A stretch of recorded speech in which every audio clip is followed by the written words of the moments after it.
السلام علیکم ورحمۃ اللہ وبرکاتہ۔ انوکھے بیج، ایک سبق آموز کہانی۔ ایک تاجر اپنی محنت سے کامیاب ہوا اور ایک بڑے ادارے کا مالک بن گیا۔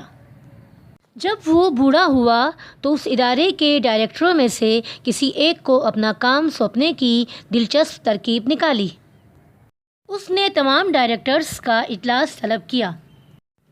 میری صحت مجھے زیادہ دیر تک اپنی ذمہ داریاں نبھانے کی اجازت نہیں دیتی، اس لیے میں آپ میں سے کسی ایک کو اپنی ذمہ داریاں سونپنا چاہتا ہوں۔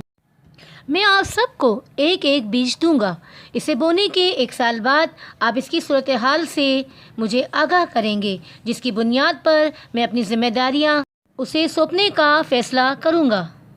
کچھ عرصے بعد سب ڈائریکٹرز اپنے بیج سے اگنے والے پودوں کی تعریفیں کرنے لگے، سوائے زید کے، جو اپنی خفت مٹانے کے لیے مزید محنت سے دفتر کا کام کرتا رہا۔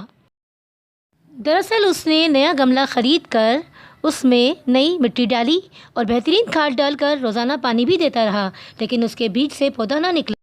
1 سال بعد ادارے کے سربراہ نے پھر سے سب ڈائریکٹرز کا اجلاس بلایا اور کہا کہ وہ سب گملے لے کر آئیں جس میں انہوں نے بیج بویا تھا۔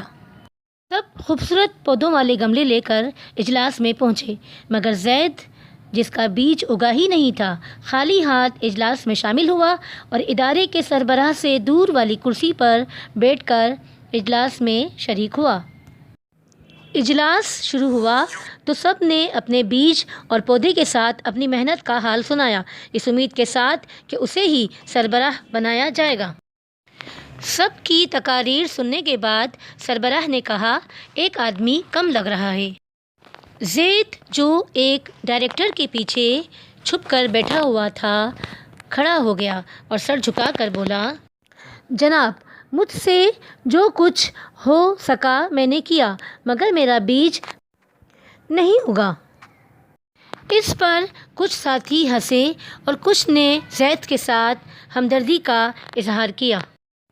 چائے کے بعد سربراہ نے اعلان کیا، اس کے بعد ادارے کا سربراہ زید ہوگا۔